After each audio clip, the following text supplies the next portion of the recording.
Madam, আমি এই প্রশ্নটি সমাধান করতে পারি। আমাকে একটা সুযোগ দিন। যখন আমরা যেমন বড় বড় শিক্ষক এই প্রশ্নটি সমাধান করতে পারেনি, তাহলে এই গরিব ছেঁড়া কাপড় পরা কচরা বিনে নেওয়ালা এটাকে কিভাবে ঠিক করে দেবে? আরে যা কচরা বিন, এটা তোর বাসের কথা নয়। যে ছেলেকে দেখে লোকেরা কচরাওয়ালা ভেবে দূরে পালিয়ে যেত, সেই 10 বছরের ছেলেই সেই গণিতের প্রশ্নটি সমাধান করে দিল, যেটাকে আইআইটির শীর্ষ প্রফেসরেরাও 20 বছর ধরে সুলঝাতে পারেনি। কিন্তু যখন প্রফেসর বিশাল শর্মা সেই ছেলের হাত দেখলেন, তাহলে তাদের দুনিয়া হিলে গেল। সেই হাতে সেই নিশান ছিল, যেটা তাদের হারিয়ে যাওয়া ছেলের হাতে ছিল। আখিরে কে ছিল এই রহস্যময় ছেলে, এবং কেন ছেলেকে দেখে প্রফেসরের হোঁশ উড়ে গেল? সকালের 6টা বাজে ছিল, এবং দিল্লির সবচেয়ে দামি সেন্ট জেভিয়ার ইন্টারন্যাশনাল স্কুল তার চকচকে দেয়ালের সাথে দাঁড়িয়েছিল। এখানে শুধু ধনীদের ছেলেমেয়েরা পড়ত, যাদের কাছে কোটি কোটি সম্পত্তি ছিল। স্কুলের গেটে মার্সিডিজ, বিএমডব্লিউ এবং অডির কাতার লেগে থাকত। কিন্তু আজ কিছু অন্যরকম ছিল। স্কুলের মূল দেয়ালের বাইরে কুড়ার ঢিবির কাছে একটা 10 বছরের ছেলে দাঁড়িয়েছিল। তার নাম আরিয়ান ছিল। কিন্তু এই নাম তাকে কে দিয়েছে এটা সে নিজেও জানত না। তার কাপড়গুলো এত ছেঁড়া এবং নোংরা ছিল যে লোকেরা তাকে দেখে নাকের উপর রুমাল রেখে দিত। তার চুল ছড়ানো ছিল, মুখে মাটি এবং কুড়ার নিশান ছিল। তার পায়ে একটা সবুজ এবং একটা নীল চপ্পল ছিল, যেটা হয়তো কোনো কুড়ার ডিব্বায় পাওয়া গেছে। কিন্তু যদি কেউ মনোযোগ দিয়ে দেখত, তাহলে তার চোখে একটা অদ্ভুত চমক ছিল, যেমন আকাশের তারা রাতে চমকায়। আরিয়ান প্রতিদিন এখানে আসত কুড়া বিনতে। তাকে প্লাস্টিকের বোতল, ডিব্বা এবং কাগজ জমিয়ে রাদ্দিওয়ালাকে বেচতে হতো, যাতে দুবেলার রুটি মেলে। সে কোথা থেকে এসেছে, তার মা বাবা কে, এটা কাউকে জানা ছিল না। সে শহরের বাইরের এলাকায় একটা পুরনো বাসাড্ডার কাছে থাকত, যেখানে বেঘর লোকের একটা ছোট বস্তি ছিল। লোকেরা তাকে পাগল ভাবত, কারণ সে প্রায়ই মাটিতে কাঠের টুকরো দিয়ে অদ্ভুত নিশান বানাত। তারা জানত না যে সেই নিশানগুলো গণিতের সূত্র ছিল। আর্জন জানত না যে গণিত কি, কিন্তু তার মাথা সংখ্যার একটা অদ্ভুত ভাষা বুঝত।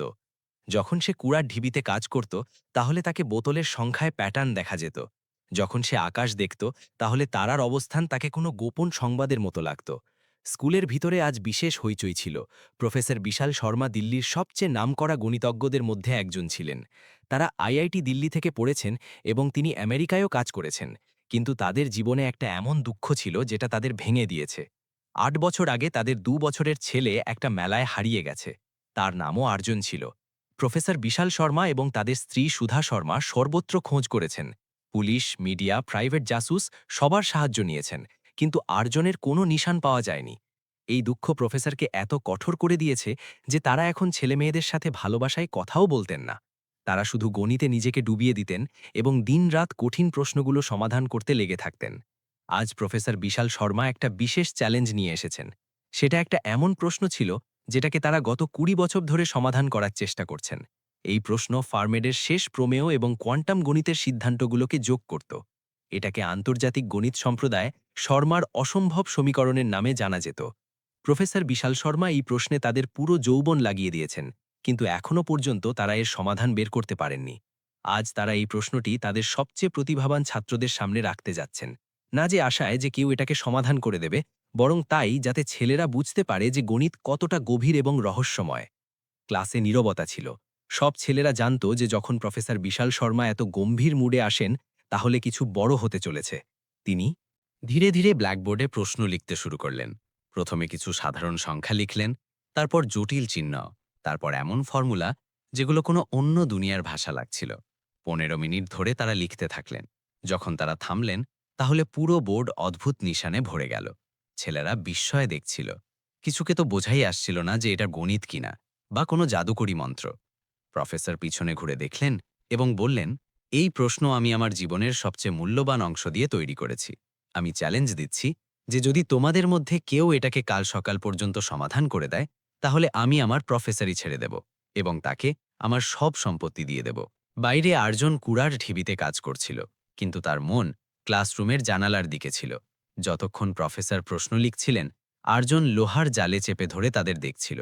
যেমন যেমন প্রশ্ন বোর্ডে উঠছিল, আর্জনের চোখ চমকাতে লাগল। তাকে এই ভয়ঙ্কর প্রশ্ন লাগছিল না, তাকে এটা একটা সুন্দর কবিতার মতো লাগছিল, যেটা তার মাথায় সঙ্গীত বাজাচ্ছে। সে প্রশ্ন তার সাথে কথা বলছিল, তাকে ডাকছিল। আর্জন উপলব্ধি করল যে সে এই প্রশ্নটি বুঝছে। প্রত্যেক নিশান, প্রত্যেক সংখ্যা তাকে স্পষ্ট দেখা যাচ্ছে। কিন্তু তখন স্কুলের চৌকিদার তাকে দেখে ফেলল এবং ডান্ডা হেলাতে এলো। এখন এখান থেকে যা, নোংরা, স্কুলকে বদনাম করছিস। আর্জন পালিয়ে গেল, কিন্তু সেই প্রশ্ন তার মাথায় বাসা বেঁধে গেল। রাতের 11টা বাজেছিল। শহরের আলোগুলো ধীরে ধীরে নিভে যাচ্ছে, কিন্তু আর্জনের চোখে ঘুম ছিল না। সে তার জায়গায় শুয়েছিল, একটা পুরনো বাসস্টপের নিচে, যেখানে সে খবরের কাগজ এবং কার্ডবোর্ডের টুকরো দিয়ে একটা ছোট বিছানা বানিয়েছে। তার কাছে না কোনো বালিশ ছিল, না কম্বল। শীতে সে তার ছেঁড়া কাপড়ে ঠকঠক করে কাঁপত। আজও পেটে ভুকের মোড় উঠছে, কারণ তাকে 2 দিন ধরে শুধু একটা শুকনো রুটি মিলেছে। কিন্তু ভুকের থেকেও বেশি তীব্র তার মাথায় সেই প্রশ্ন গুঞ্জন করছে। সেই নিশান, সেই সংখ্যা, সেই ফর্মুলা, সবকিছু তার চোখের সামনে নাচছে। তাকে লাগল যেন সেই প্রশ্ন তাকে বলছে, আরজান, আমি তোমার অপেক্ষা করছি। এসো এবং আমাকে সমাধান করো। আরজান চুপচাপ উঠল।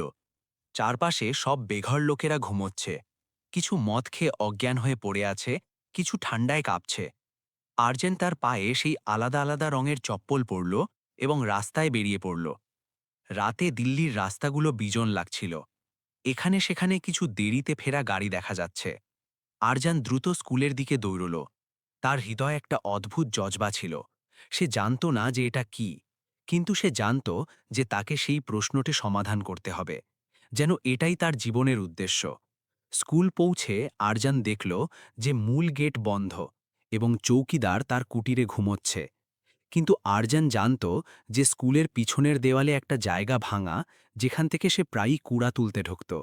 সে চুপচাপ সেই জায়গায় পৌঁছল এবং দেওয়াল দিয়ে স্কুলের ভিতরে ঢুকল। স্কুলের বাগান রাতে খুব ভয়ঙ্কর লাগছিল। গাছের ছায়া ভূতের মতো হিলছে, কিন্তু আরজানকে কোনো ভয় লাগছিল না। সে সোজা সেই ক্লাসের দিকে গেল, যেখানে দিনে সেই প্রশ্ন লেখা হয়েছে। ক্লাসের জানালা খোলা ছিল। আরজান ভিতরে উকি দিল। বাইরে থেকে স্ট্রিট লাইটের হালকা আলো ভিতরে আসছে, যেটা সোজা ব্ল্যাকবোর্ডে পড়ছে। সেই প্রশ্ন এখনও সেইভাবেই লেখা ছিল। আরজানের শ্বাস দ্রুত হয়ে গেল। সে জানালা দিয়ে ভিতরে লাফ দিল। ঘরে অন্ধকার ছিল, কিন্তু বোর্ড স্পষ্ট দেখা যাচ্ছে। আরজান ধীরে ধীরে এগিয়ে গেল। তার পা কাঁপছে, কিন্তু ভয়ে নয়, বরং উত্তেজনায়। সে শিক্ষকের টেবিলের কাছে গেল এবং সেখান থেকে একটা চকের টুকরো তুলল। সেই চক তার নোংরা রুক্ষ হাতে খুব ছোট লাগছিল। আরজান বোর্ড দেখল। প্রফেসর বিশাল শর্মার প্রশ্ন সত্যিই জটিল ছিল, কিন্তু আরজানকে এটা জটিল লাগছিল না। তাকে লাগছিল যেন এই প্রশ্নটি তার জন্যই তৈরি করা হয়েছে। সে বুঝছে যে এখানে সময় এবং স্থানের মধ্যে সম্পর্ক লুকোনো আছে। এখানে অনন্তের গণনা করা হয়েছে। এখানে এমন সূত্র আছে যেগুলো বিশ্বের গাঁথুনি সোলঝায়। আরজান লিখতে শুরু করল। প্রথমে সে ধীরে ধীরে লিখছিল, কিন্তু যেমন যেমন তার মাথা কাজ করতে লাগল, তার গতি বাড়তে লাগল। রাতের নীরবতায় শুধু চকের আওয়াজ গুঞ্জন করছে, খটখট খট। আরজান অবিরত লিখছিল। সে ভুলে গেল যে সে ভুকা। সে ভুলে গেল যে সে একটা কচরা বিনে নেওয়ালা ছেলে। সে ভুলে গেল যে দুনিয়া তাকে কিভাবে দেখে। এই মুহূর্তে সে শুধু একটা গণিতজ্ঞ যে বিশ্বের রহস্যগুলো সুলঝাচ্ছে। তার মাথায় একের পর এক সমাধান আসতে থাকল। সে দেখছে যে কিভাবে সংখ্যার মধ্যে লুকানো সেতু তৈরি হচ্ছে। সে দেখছে যে কিভাবে গণিতের নিয়ম একে অপরের সাথে যুক্ত হচ্ছে। 4 ঘন্টা পর রাতের 3টে বাজে। আরজন তার কাজ শেষ করল। পুরো বোর্ড ভরে গেল। ওপর থেকে নিচ পর্যন্ত সব জায়গায় সমীকরণ, ফর্মুলা এবং গণনা লেখা হয়েছে, এবং সবচেয়ে নিচে একটা ছোট বক্সে আরজন শেষ উত্তর লিখেছে। সেই উত্তর এত সরল ছিল যে কেউ বিস্মিত হয়ে যেত। এত জটিল প্রশ্নের উত্তর ছিল সেটা। শুধু একটা সংখ্যা। আরজন পিছনে সরল এবং তার কাজ দেখল। তার মুখে একটা সন্তুষ্টির হাসি ছিল, যেটা হয়তো তাকে কখনো খুশির মুহূর্তেও মেলেনি। আরজান চকটা টেবিলে রেখে দিল। সে একবার আবার বোর্ড দেখতে থাকলো, যেন একটা শিল্পী তার শিল্পকর্মকে নিরীক্ষণ করে। তারপর সে জানালার দিকে গেল। বাইরে সকাল হতে এখনো সময় ছিল। সে জানালা দিয়ে বাইরে লাফ দিল এবং সেই পথ দিয়ে যেখান থেকে এসেছে স্কুল থেকে বাইরে বেরিয়ে গেল। সে তার জায়গায় ফিরে গেল, তার কার্ডবোর্ডের বিছানায় শুয়ে পড়ল এবং তৎক্ষণাৎ গভীর ঘুমে ঘুমিয়ে পড়ল। তাকে জানা ছিল না যে পরের সকালে তার জীবন চিরকালের জন্য বদলে যাবে।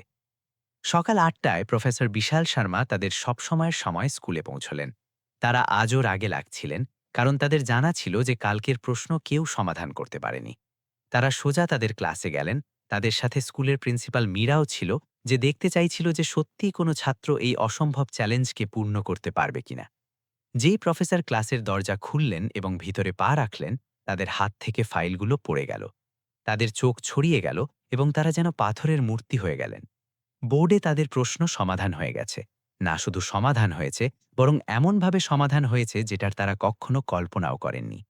প্রফেসর ধীরে ধীরে বোর্ডের কাছে গেলেন, তাদের হাত কাঁপছে। তারা তার চশমা খুলে সাফ করতে থাকলেন এবং বারবার বোর্ড দেখতে থাকলেন। প্রিন্সিপাল মীরাও বিস্মিত ছিল। তিনি জিজ্ঞাসা করলেন, বিশাল, এটা কি ঠিক? প্রফেসর বিশাল শর্মার আওয়াজে কম্পন ছিল যখন তিনি উত্তর দিলেন, মীরা, এটা না শুধু ঠিক, বরং এটা তো জিনিয়াস। যে কাজ আমি ২০ বছর ধরে করছি তাকে কেউ এক রাতে শেষ করে দিয়েছে। প্রফেসর বোর্ডে লেখা প্রত্যেক স্টেপকে মনোযোগ দিয়ে দেখলেন। এখানে এমন পদ্ধতি ব্যবহার করা হয়েছে যেগুলো শুধু একটা সত্যিকারের গণিতজ্ঞই বুঝতে পারে। এখানে ক্যালকুলাস, অ্যালজেব্রা এবং জ্যামিতির এত সুন্দর মিশ্রণ ছিল যে এটা একটা শিল্পকর্ম লাগছিল। কিন্তু সবচেয়ে বিস্ময়কর ব্যাপার ছিল যে এই কাজ কোনো ছেলে করেছে। হ্যান্ডরাইটিং দেখে স্পষ্ট বোঝা যাচ্ছে যে এটা কোনো প্রশিক্ষিত গণিতজ্ঞ নয়, বরং কোনো ছেলে, এবং সেটাও এমন ছেলে যে হয়তো কখনো স্কুলের শিক্ষাও নেয়নি। প্রফেসর তৎক্ষণাৎ সিকিউরিটি অফিসারকে ডাকলেন। তাড়াতাড়ি কাল রাতের সিসিটিভি ফুটেজ নিয়ে এসো, আমাকে জানতে হবে যে এই অলৌকিক কাজ কে করেছে। ২০ মিনিট পর সিকিউরিটি অফিসার রমেশ একটা ল্যাপটপ নিয়ে এলো। প্রফেসর, প্রিন্সিপাল মীরা এবং কিছু অন্য শিক্ষক সবাই স্ক্রিনের চারপাশে জমা হলো। রমেশ কাল রাত ১১টা থেকে ফুটেজ চালাতে শুরু করল। রাতের ২:৩০ স্ক্রিনে একটা ছোট ছায়া দেখা গেল। ক্যামেরার গুণগত ভালো নয়, কিন্তু এটা স্পষ্ট দেখা যাচ্ছে যে কোনো ছেলে স্কুলের দেয়াল লাফিয়ে ভিতরে এসেছে। সেই ছেলে সোজা ক্লাসের দিকে গেছে এবং জানালা দিয়ে ভিতরে ঢুকেছে। তারপর পরের ৪ ঘণ্টা ধরে সে অবিরত বোর্ডে কিছু লিখতে থাকল। সকাল ৩:৩০ সে জানালা দিয়ে বাইরে লাফ দিল এবং ফিরে দেয়াল লাফিয়ে চলে গেল। এটা তো সেই কাচরা বিন্নেওয়ালা ছেলে যে প্রতিদিন এখানে আসে, রমেশ বলল। এটাকে আরিয়ান বলে। খুব অদ্ভুত, এটা সবসময় একা থাকে। প্রফেসর বিশাল শর্মার হৃদয় দ্রুত ধড়কতে লাগল। যখন রমেশ আরিয়ান নাম নিল, তাহলে তাদের লাগলো যেন কোনো বিদ্যুতের ঝটকা লাগল। তাদের হারিয়ে যাওয়া ছেলের নামও আরিয়ান ছিল। কিন্তু এটা তো শুধু একটা সংযোগ হতে পারে। এই শহরে হাজার হাজার ছেলের নাম আরিয়ান হতে পারে। প্রিন্সিপাল মীরা বললেন, বিশাল, এটা খুব অদ্ভুত ব্যাপার। একটা কচরা বিন্নেওয়ালা ছেলে এত উচ্চস্তরের গণিত কিভাবে জানতে পারে? কোথাও কোনো ধোকাধড়ি তো নয়? প্রফেসর উত্তর দিলেন, মীরা, আমি এই প্রশ্নটিকে ২০ বছর ধরে জানি। এটা কোথাও কোনো বইয়ে মিলবে না। এটা আমার নিজের তৈরি প্রশ্ন, এবং যে পদ্ধতি ব্যবহার করে এটাকে সমাধান করা হয়েছে সেটা এত অনন্য যে এটা শুধু একটা সত্যিকারের জিনিয়াসই করতে পারে। প্রফেসরের হৃদয় অস্থির হয়ে উঠছে। তারা সেই ছেলের সাথে দেখা করতে চান যে এই অলৌকিক করেছে, কিন্তু তাদের মনে একটা ভয়ও ছিল। কোথাও এটা সেই আর্জন তো নয় যে ৮ বছর আগে হারিয়ে গেছে। কিন্তু এটা কিভাবে হতে পারে? যদি সে তাদের ছেলে হয়, তাহলে সে এই অবস্থায় কিভাবে হবে এবং এত ছোট বয়সে এত গণিত কিভাবে জানবে? প্রফেসর রমেশকে বললেন, তোমাকে জানা আছে এই আর্জন কোথায় থাকে? রমেশ উত্তর দিল, সাহেব, আমি শুনেছি সে পুরনো বাসাড্ডার কাছে কোথাও থাকে। সেখানে অনেক বেঘর লোক থাকে। প্রফেসর তৎক্ষণাৎ সিদ্ধান্ত নিলেন, আমি আজই তার সাথে দেখা করতে যাব। আমাকে জানতে হবে যে এই ছেলে কে এবং এটাকে এই গণিত কোথা থেকে শিখেছে। দুপুরের সময় প্রফেসর বিশাল শর্মা এবং প্রিন্সিপাল মীরা স্কুল থেকে বেরিয়ে সোজা পুরনো বাসাড্ডার দিকে গেলেন। সেই জায়গা শহরের সবচেয়ে গরিব এলাকার মধ্যে একটা ছিল। এখানে নোংরা, দুর্গন্ধ এবং দারিদ্র্যের রাজত্ব ছিল। ছেঁড়া ঝুপড়ি, নোংরা নালা এবং কুড়ার ঢিবি সব দিকে দেখা যাচ্ছে। প্রফেসরের হৃদয় দুঃখিত হয়ে উঠছে। যদি এটা সত্যিই তাদের ছেলে হয়, তাহলে সে এই অবস্থায় কিভাবে জীবনযাপন করছে? বাসাড্ডার কাছে তারা কিছু লোকের সাথে জিজ্ঞাসা করলেন। একটা বয়স্ক লোক বলল, হ্যাঁ, আর্জন এখানেই কোথাও থাকে। অদ্ভুত ছেলে, সব সময় একা থাকে, কখনো কারো সাথে কথা বলে না। লোকেরা বলে সে পাগল, কারণ সে সব সময় মাটিতে কিছু লিখতে থাকে। প্রফেসরের হৃদয় আরও দ্রুত ধড়কতে লাগল। অবশেষে তাদের আর্জন মিলল। সে একটা পুরনো বাসের নিচে বসে কিছু প্লাস্টিকের বোতল সাফ করছিল। যখন প্রফেসর তাকে দেখলেন, তাহলে তাদের শ্বাস থেমে গেল। এই ছেলে দেখতে ১০ বছরের, ঠিক সেই বয়সের যতটা তাদের হারিয়ে যাওয়া ছেলে এখন হওয়া উচিত। কিন্তু এই ছেলের অবস্থা খুব খারাপ ছিল। কাপড় খুব নোংরা এবং ছেঁড়া ছিল, চুল ছড়ানো ছিল এবং মুখ ধুলোয় ভরা ছিল। প্রফেসর ধীরে ধীরে আর্জনের কাছে গেলেন। আর্জন তাকে দেখে ভয় পেল। তাকে লাগল হয়তো স্কুলে ঢোকার কারণে তাকে শাস্তি দেওয়া হবে। সে পালানোর চেষ্টা করতে লাগল। কিন্তু প্রফেসর ভালোবাসায় বললেন, আর্জন, ভয় পেও না। আমি তোমাকে কোনো ক্ষতি করব না। আমি শুধু তোমার সাথে কথা বলতে চাই। আর্জন ভয়ে ভয়ে প্রফেসর বিশাল শর্মার দিকে দেখল। তার চোখে ভয় ছিল, কিন্তু সাথে একটা অদ্ভুত পরিচয়ও ছিল। যেন সেই চোখগুলো কোথাও দেখেছে। প্রফেসর ধীরে জিজ্ঞাসা করলেন, বেটা, তোমার নাম আর্জুন তো? আর্জুন হেস্তনেস্ত করে মাথা নাড়ল। এবং তুমি কাল রাতে স্কুলে গিয়ে বোর্ডে গণিতের প্রশ্ন সমাধান করেছ? আর্জুনের ভয় আরও বেড়ে গেল। তাকে লাগল এখন নিশ্চয়ই তাকে পুলিশের হাতে তুলে দেওয়া হবে। সে কাপা আওয়াজে বলল, সাহেব, আমি কিছু চুরি করিনি। আমি শুধু সেই প্রশ্নটিকে ঠিক করেছি, সেটা আমাকে পরেশান করছিল। প্রফেসরের হৃদয় গলে গেল। তিনি হাঁটু টেকে আর্জনের সমান হয়ে বসে বললেন, বেটা, তুমি কিছু ভুল করনি। উল্টে তুমি একটা খুব বড় কাজ করেছ। আমি শুধু জানতে চাই যে তুমি এই গণিত কোথা থেকে শিখেছ। আর্জুন ধীরে উত্তর দিল, সাহেব, আমি কোথাও থেকে শিখিনি। আমাকে শুধু সংখ্যাগুলো বোঝা যায়। যখন আমি সেই প্রশ্নটিকে দেখলাম, তাহলে আমাকে লাগল যেন সেটা আমার সাথে কথা বলছে। প্রফেসর বিশাল শর্মাকে উপলব্ধি হচ্ছে যে এটা কোনো সাধারণ ছেলে নয়। কিন্তু তাদের মনে এখনও সবচেয়ে বড় প্রশ্ন ছিল যে কোথাও এটা তাদের হারিয়ে যাওয়া ছেলে তো নয়। তিনি সাহস করে জিজ্ঞাসা করলেন, আর্জুন, তোমাকে তোমার মা বাবা সম্পর্কে কিছু মনে আছে? আর্জুন মাথা নাড়ল। না সাহেব, আমাকে কিছু মনে নেই। আমি যখন থেকে হুঁশ সামলেছি এখানেই থাকছি। প্রফেসরের হৃদয় জোরে ধড়কতে লাগল। তিনি কাপা আওয়াজে জিজ্ঞাসা করলেন, আর্জুন, তোমার হাতে কোনো নিশান আছে? আর্জুন বিস্ময়ে তার হাত দেখল। তার ডান হাতের তালুতে একটা ছোট জন্মগত দিল ছিল, যেটা একটা তারার আকারের ছিল। প্রফেসর যখন সেই নিশানটিকে দেখলেন, তাহলে তাদের চোখে অশ্রু এলো। এই নিশান তাদের হারিয়ে যাওয়া ছেলের হাতেও ছিল। প্রফেসর কাপা হাতে আরজানের হাত ধরলেন। সেই তারার নিশানটিকে ছুলেন। তাদের আওয়াজে কম্পন ছিল। আরজান, এই নিশান, এটা ঠিক সেই রকম যেমন আমার ছেলের হাতে ছিল। আরজান বিস্ময়ে তাদের দিকে দেখতে লাগল। আপনার ছেলে? প্রফেসরের চোখ থেকে অশ্রু ঝরছে। হ্যাঁ, আমার ছেলের নামও আরজান ছিল। সে ৮ বছর আগে হারিয়ে গেছে। তখন সে শুধু ২ বছরের ছিল। আরজান কিছু বুঝতে পারছিল না। সে শুধু দেখছে যে এই বড় লোকটা কেন কাঁদছে। প্রফেসর তার অশ্রু মুছে বললেন, আরজান, আমি তোমাকে একটা জায়গায় নিয়ে যেতে চাই। সেখানে একটা মহিলা আছে যে তোমাকে দেখে খুব খুশি হবে। আরজান ভয় পেল। সাহেব, আমি কোথাও যাব না। আমাকে এখানেই থাকতে হবে। প্রফেসর ধৈর্য সহকারে বললেন, বেটা, ভয় পেও না। আমি তোমার ক্ষতি করব না। আমি শুধু তোমাকে আমার বাড়িতে খাবার খাইয়ে দিতে চাই। তুমি কতদিন ধরে ভুকা? আরজানের পেট সত্যিই খালি ছিল। তাকে ২ দিন ধরে শুধু জল মিলেছে, কিন্তু সে এখনও হেস্তনেস্ত করছে। প্রফেসর বললেন, চলো, প্রথমে তোমাকে খাবার খাইয়ে দিই, তারপর আমি তোমাকে ফিরিয়ে এখানে ছেড়ে দেব। অবশেষে আরজান রাজি হল। প্রফেসর আরজানকে তার গাড়িতে বসিয়ে তার বাড়িতে নিয়ে গেলেন। পথে আরজান খুব চুপ ছিল। সে গাড়ির জানালা দিয়ে বাইরে দেখছে। যখন তারা প্রফেসরের বাড়িতে পৌঁছলেন, তাহলে আরজান বিস্মিত হয়ে গেল। এখানে এটা একটা খুব বড় এবং সুন্দর বাড়ি ছিল। বাগান, ফুল, সুন্দর দরজা, সবকিছু তার জন্য কোনো স্বপ্নের মতো ছিল। প্রফেসর বাড়ির ঘণ্টা বাজালেন। দরজা খুলল, তাহলে সামনে একটা মহিলা দাঁড়িয়েছিল। এটা সুধা শর্মা ছিল, প্রফেসরের স্ত্রী। যখন তিনি আরজানকে দেখলেন, তাহলে তারা যেন পাথরের হয়ে গেলেন। তাদের মুখ সাদা হয়ে গেল এবং তারা দরজার সাহায্য নিয়ে দাঁড়িয়ে রইলেন। প্রফেসর বললেন, সুধা, এটা আরজান, সেই ছেলে যে আমার ২০ বছর পুরনো প্রশ্নকে সমাধান করেছে। সুধা শর্মা ধীরে ধীরে আরজানের কাছে এলেন। তিনি তার মুখ মনোযোগ দিয়ে দেখলেন। আরজানের চোখ, নাক, কান, সবকিছু তাদের পরিচিত লাগছে। তিনি কাপা আওয়াজে জিজ্ঞাসা করলেন, বিশাল, এটা এটা কোথাও সেই তো নয়? প্রফেসর বললেন, সুধা, এর হাতে সেই তারার নিশান আছে। সুধা শর্মা আরিয়ানের হাত দেখলেন। যখন তিনি সেই নিশানটিকে দেখলেন, তাহলে তারা কাঁদতে লাগলেন। আরিয়ান বুঝতে পারছিল না যে এটা সব কি হচ্ছে। সে জিজ্ঞাসা করল, আন্টি, আপনি কেন কাঁদছেন? সুধা শর্মা তাকে জড়িয়ে ধরলেন। বেটা, তুমি আমার ছেলের মতো লাগো। আরিয়ানকে এই জড়িয়ে ধরা অদ্ভুত লাগল, কিন্তু ভালোও লাগল। তাকে কেউ কখনো এত ভালোবাসায় জড়িয়ে ধরেনি। সুধা শর্মা আরিয়ানকে স্নান করালেন, তাকে নতুন কাপড় পরালেন এবং খাবার খাইয়ে দিলেন। যখন আরিয়ান সাফসুতরো হয়ে গেল, তাহলে সে ঠিক অন্য কোনো ছেলের মতো লাগছিল। সুধা শর্মার হৃদয় বলছে যে এটাই তাদের হারিয়ে যাওয়া ছেলে, কিন্তু তাদের মাথা বলছে যে এটা কিভাবে হতে পারে। রাতের সময় যখন আরিয়ান ঘুমিয়ে গেল তাহলে প্রফেসর এবং সুধা শর্মা কথা বলতে বসলেন। সুধা বললেন, বিশাল, আমি জানি এটা পাগলামি লাগে, কিন্তু এই ছেলে আমাদের আরিয়ানের মতো লাগে।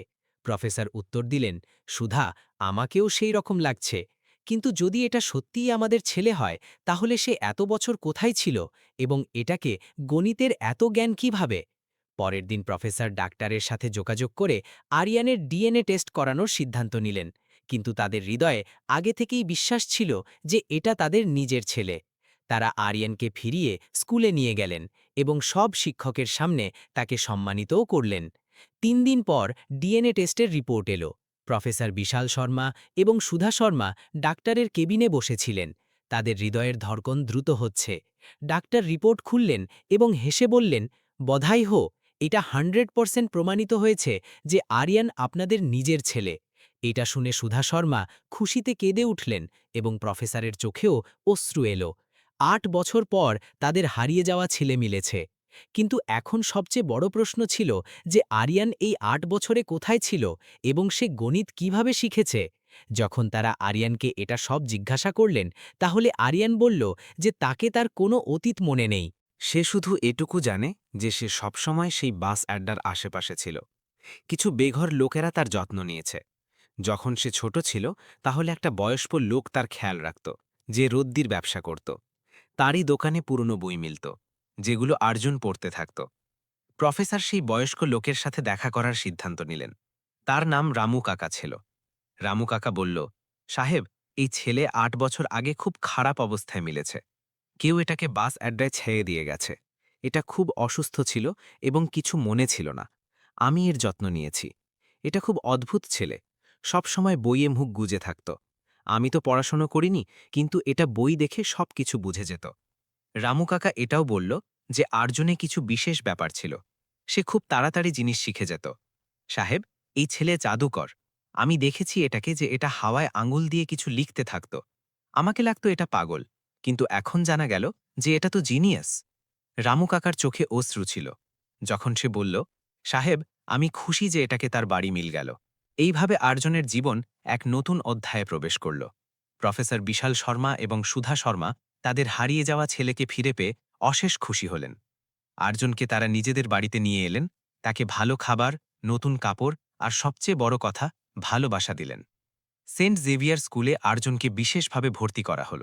প্রফেসর নিজে তার গণিতের শিক্ষক হলেন। কিন্তু আশ্চর্যের ব্যাপার, আর্জুনকে আর কিছু শেখাতে হল না। সে যা জানত তা বিশ্বের সেরা গণিতজ্ঞদেরও অবাক করে দিত। কয়েক মাসের মধ্যেই আর্জুনের নাম আন্তর্জাতিক গণিতের জগতে ছড়িয়ে পড়ল। শর্মার অসম্ভব সমীকরণের সমাধান বিশ্বের সবচেয়ে বড় গণিত জার্নালে প্রকাশিত হল। সেখানে লেখা হলো, এই সমাধান করেছে এক 10 বছরের ছেলে যে কখনো স্কুলে পড়েনি। সবাই অবাক হল। সংবাদ মাধ্যম আর্জুনের গল্প ছাপতে লাগল। কেউ তাকে রাস্তার জিনিয়াস বলল, কেউ ভারতের নতুন রামানুজন। কিন্তু আর্জুনের জন্য সবচেয়ে বড় পরিবর্তন ছিল তার পরিবার। সে প্রথমবার মা বাবার কোলে মাথা রেখে ঘুমালো, প্রথমবার জন্মদিনের কেক কাটল, প্রথমবার নিজের ঘর পেল। সুধা শর্মা প্রতিদিন তাকে গল্প বলতেন, পুরনো ছবি দেখাতেন, কিভাবে সে ছোটবেলায় হাসত, কিভাবে প্রথম হাঁটতে শিখেছে। ধীরে ধীরে আর্জুনের মনে কিছু অস্পষ্ট স্মৃতি ফিরে আসতে লাগল। একদিন সে সুধাকে জড়িয়ে ধরে বলল, মা, আমার মনে হচ্ছে আমি তোমাকে আগেও এভাবে জড়িয়ে ধরেছি। প্রফেসর বিশাল শর্মা তাদের সেই অসম্ভব সমীকরণের সমাধানকে আর্জুনের নামে উৎসর্গ করলেন। তারা বললেন, এই সমাধান আমার নয়, আমার ছেলে আর্জনের, যে আমাকে শিখিয়েছে যে গণিত শুধু সংখ্যা নয়, ভালোবাসাও। আর্জুন এখনো মাঝে মাঝে পুরনো বাস আড্ডায় যেত, রামু কাকাকে দেখতে, অন্য বেঘর ছেলেদের সাথে কথা বলতে। সে তাদের পড়াতো, গণিত শেখাত, বলতো, সংখ্যা কারো বাবা মাকে দেখে না, যে কেউ তাদের বন্ধু হতে পারে। এই গল্প শেষ হয় না, কারণ আর্জুনের জীবন এখন শুরু হয়েছে। একটা ছেলে যে কচটা থেকে উঠে এসেছে, আজ সে বিশ্বকে নতুন আলো দেখাচ্ছে। যে ছেলেকে সবাই কচরাওয়ালা বলে তাচ্ছিল্য করত, সেই ছেলেই প্রমাণ করল, প্রতিভা কোনো ধনী গরিব দেখে না, কাপড় দেখে না, ঠিকানা দেখে না। প্রতিভা শুধু হৃদয় আর মাথার মধ্যে থাকে। আর এই গল্প আমাদের শেখায়, কখনো কাউকে তার চেহারা দেখে বিচার করো না, কারণ কে জানে, যাকে তুমি কচরাওয়ালা ভাবছ সে হয়তো তোমার জীবনের সবচেয়ে বড় রহস্যের সমাধান নিয়ে দাঁড়িয়ে আছে।